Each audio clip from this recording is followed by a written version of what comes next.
I don't know if you can really see it, but there's a scar that runs. My dog bit me there. We wrestled pretty hard. There it is. From there to there. And I also cut a tendon from here to here, and I had to learn how to use my hand again. A doctor had to create this contraption for me where my hand went in a sling on the bottom, and these big rods that came up and back and created some tension in the back with springs attached to the front of my hand. So I had some tension to pull against, and for like 6 months I had to learn how to use my hand again while my tendon healed. It was 60% severed. So almost a lot worse than it was, but it had a lot of stitches and it was bad. I cut my hand up, punching my hand through a solid pane of glass at a motel, not on purpose. I was banging on the door, on the glass, trying to get the people inside to open up because they thought it was funny that I was locked outside or whatever. And I just pounded on the window, that cheap piece of glass that went right through, and cut myself. So that happened on a forensics trip, Tampa, Florida. Forensics is it's competitive debate in acting. There's like two halves of the team. There's the debaters and there's the actors. I won a state championship ring in acting. I was on the same team with Matt Gaetz. This is Donald Trump's party, and I'm a Donald Trump Republican.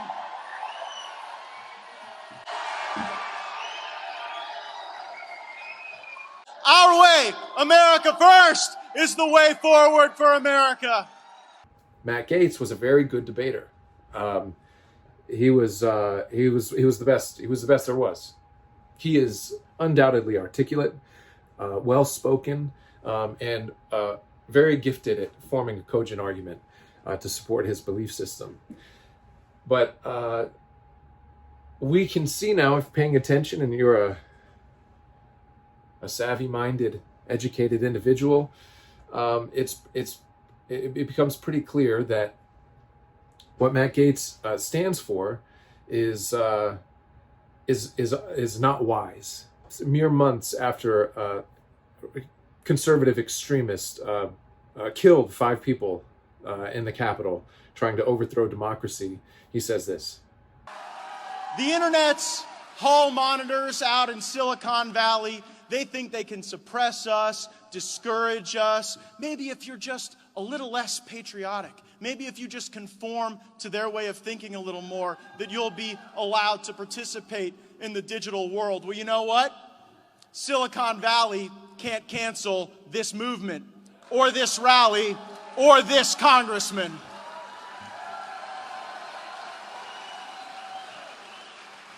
We have a Second Amendment in this country, and I think we have an obligation to use it.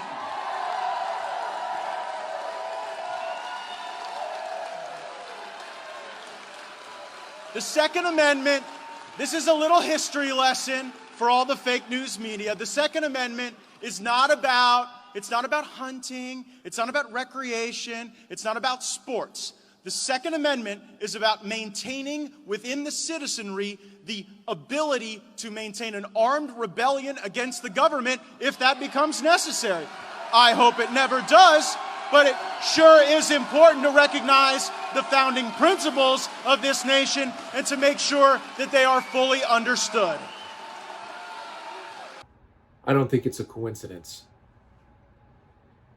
that from that same classroom, that same team, where one springs up somebody hell-bent on overthrowing democracy, on calling people to bear arms against one another, especially those that think differently, who want to murder those who want to silence an oppressor. From one room can come somebody like that. And from the same room, I feel like God produces somebody who wants to stand up to those kind of oppressive individuals, to put a stop to people like Matt Gaetz, who, with smooth words, can lead people with their ambitions right towards something that looks a little bit like hell, which is exactly what I think happened on January 6th. And I think there's some scriptural basis to that thesis as well. Let's look at 1 Timothy chapter 4. Paul is writing a letter to Timothy, a young pastor, if you will. who was leading a church in Ephesus, I believe, and Paul was encouraging him and instructing him in a very detailed, specific manner what he needed to look out for as a young pastor. And so he starts out the 4th chapter talking about who departs from the faith. Some will depart from the faith. And he says this to Timothy. Now the Spirit expressly says that in later times, some will depart from the faith by devoting themselves to deceitful spirits and teachings of demons, through the insincerity of liars whose consciences are seared.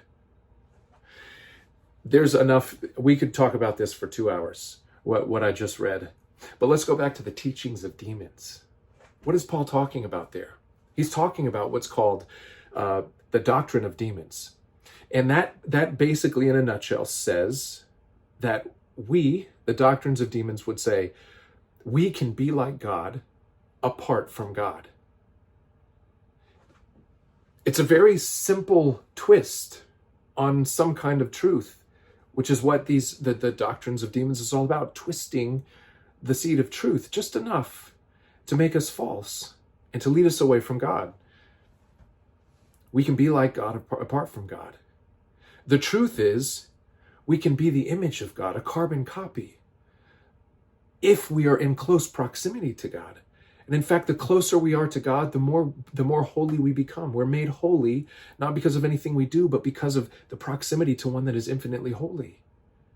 It's our proximity to God that makes us holy, clean, good, alive, light, all of it, all the good things that manifest from being close to God.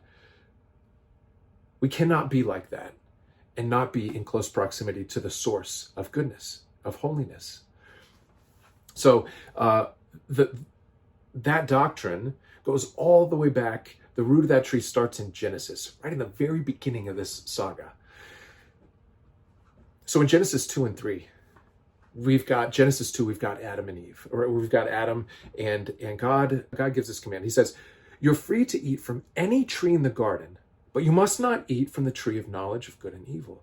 For when you eat from it, you will certainly die. So any tree in the garden, it's fair game. This one, you cannot. So the serpent, which I'll talk about who that is and what that means in just a second, it ties back to Timothy, says this, approaches Eve and says,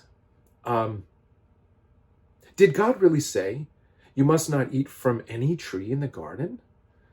So already he's twisted this question in a way that makes the question even untrue. Did God really say you must not eat from any tree in the garden? No, God said, eat from any tree in the garden. So even in questioning, he's already sort of planted this seed of untruth in the question. Did God really say you must not eat from any tree in the garden? Eve said, we may eat fruit from the trees in the garden, but God did say you must not eat fruit from the tree that is in the middle of the garden, and you must not touch it, or you will die. But we know that God didn't say you must not touch it. So Eve here is being led into something that is untrue. That there's a part of a command there that was not there. You must not touch it. God didn't say that. And the serpent capitalizes on this. You will certainly not die, the serpent said to the woman, for God knows that when you eat from it, your eyes will be opened and you'll be like God. You can be like God apart from God. This is the foundation of the doctrine of demons.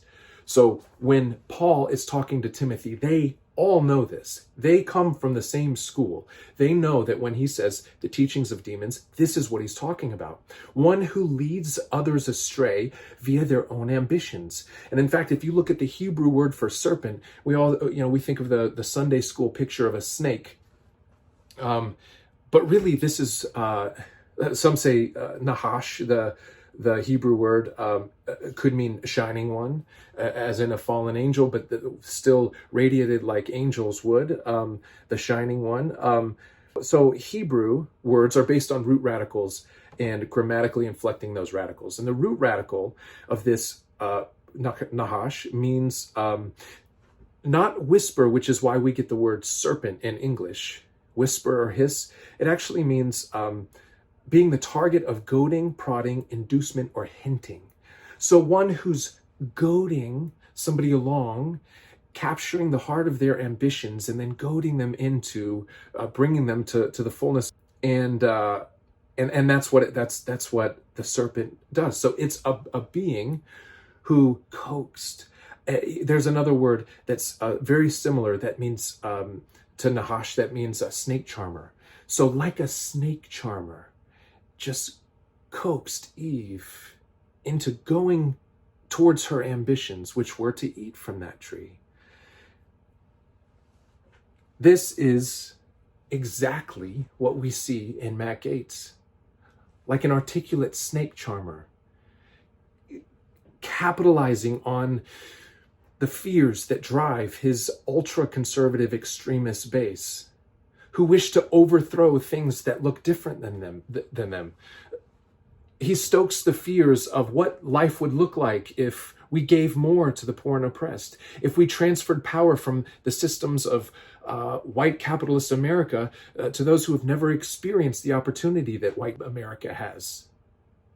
That could be scary for some people. And so what's the natural response for the uneducated?